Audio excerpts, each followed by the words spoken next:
I remember back in 2000, around 2000, I was involved in the office in 502 at the time. I seen Glenn and his compadres coming down because there was no work up here. They were living two lives. They were having to come down, The island's having to come over.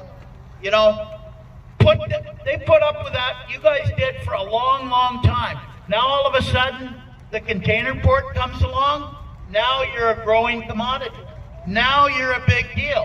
Well, you know what? Now that you've ramped up, you don't want to start ramping back down again. You want to keep the numbers stronger. You want to grow. This is the lifeblood of Prince Rupert. Everything is around Longshore. If Longshore diminishes, everything else diminishes. That's what we have to get the message out to the public. They have to understand, you know, for one, the working conditions you're in. It can be very dangerous. We've lost people here very recently. And, you know, working in the weather up here, I know I've been up here. It's not like this every day. No, it's not. I mean, it's great. I'm glad you guys made that happen when I came up. And I don't know how you did, but I know this place can be horrible for weather. And sideways rain and cold and sleet. And it goes on for months. So, I mean, people have to respect those are the conditions you're working in. They also have to respect the fact that the ILWU is setting a bar. It's setting a bar for people to aspire to. Don't tell people, or don't let people tell you, you make too much. That's jealous. They should say, how did you get there? Help me get up to that level.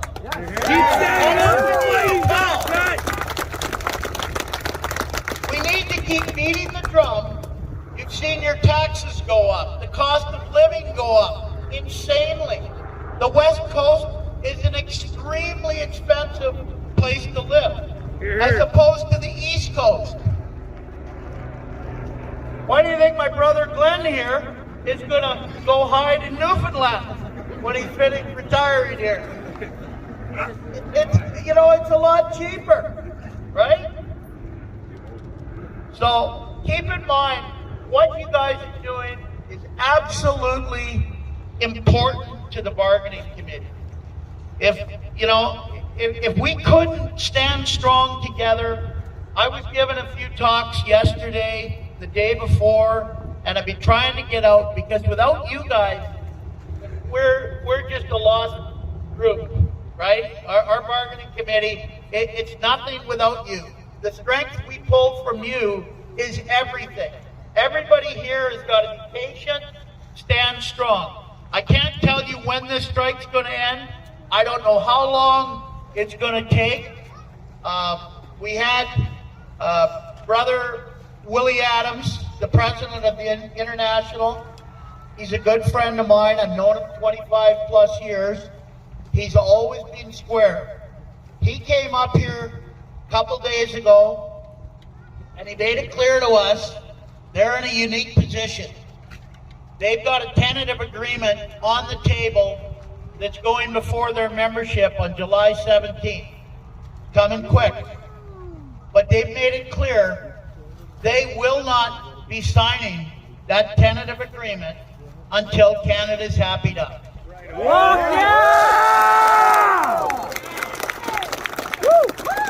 They're also in a unique position by way of the fact that they're working right now without a collective agreement.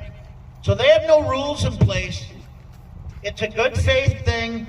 They're going to present a, the ratification speech to ask their members to sign on, but they're not going to do it just yet. They've also made a commitment they are not going to touch Canadian cargo. It's a very unique, legendary position that we have, and we can't forget that because we all know that if they had a collective agreement, they couldn't do that. So we're in a very unique position right now. He has got a good relationship with President Biden in the States. He has called them, he has talked to them, Down there, they allowed them to get a collective agreement done from the heart of collective bargaining. They didn't step in and force legislation. He has asked him to send the same message to our guy, our little friend Trudeau, and say the same thing. Stay out of the collective bargaining process. Yeah. We've also heard from President Daggett and the ILA, they're going to do everything they can not to touch Canadian cargo. So we've got a lot of canoes out with cargo on them, floating around the harbors.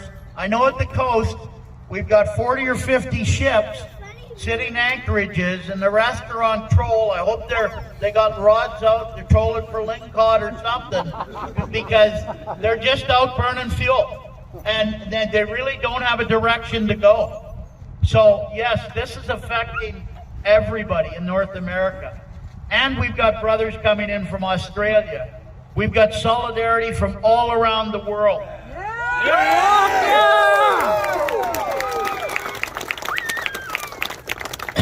We've had Jagmeet Singh come to our picket line.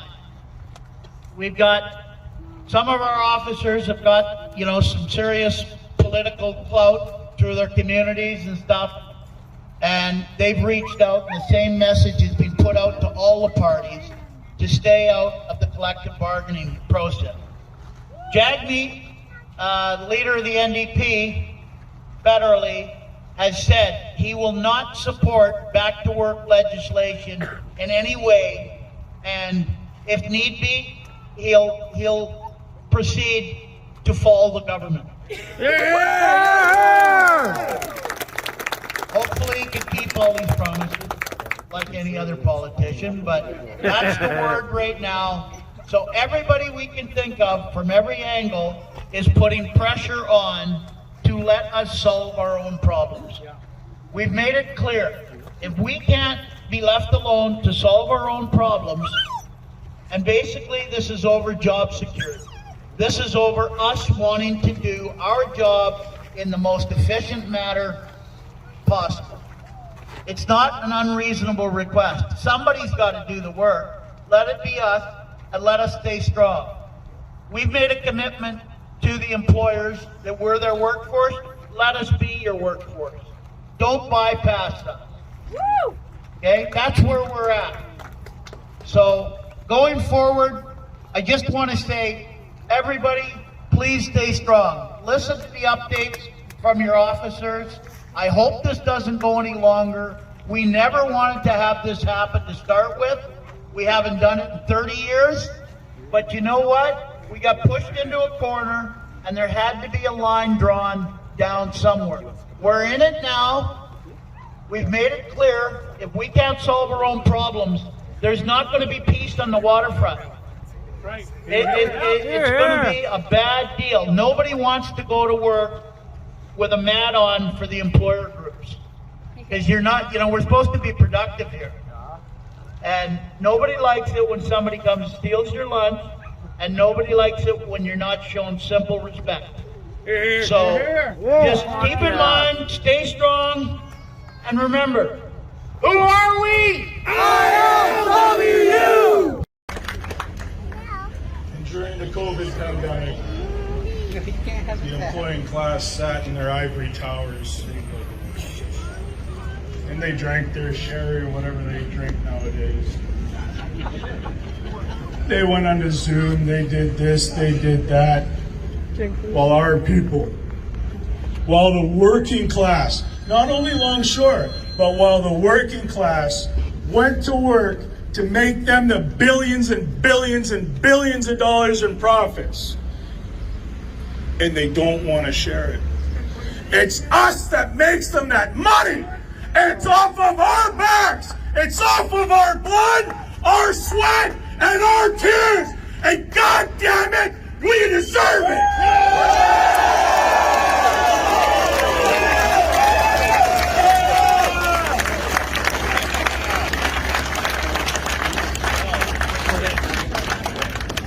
But this struggle right now isn't about money. As much as somebody may want it to turn out like that. Somebody leaked an alleged bargaining proposal out to the media to try to embarrass us, to try to shame us for the money that we make and the benefits that we have. But I remember when I started out as a casual, I made like $50 in a year. And then maybe 150 the next year. I didn't make the money that they're saying. And even the money that they're saying, guess what we have to do to make that kind of money? On Sunday, you kiss your family goodbye, and on Saturday, you reintroduce yourselves to them. That's what we have to do. That's what we have to do to make that money they're fucking... It's okay, Rob! That's what we have to do to make that kind of money. But they don't talk about that because that's real. That's something tangible. They just want to spread lies and innuendos about the employees that make that money for them. And I say, shame on them.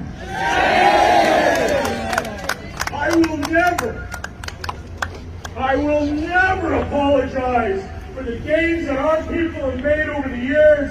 I will never apologize for where we are, because it's through people that have been murdered over the years, and it's through strikes like this that have gained us that. They want labor peace, then get to the goddamn table and negotiate!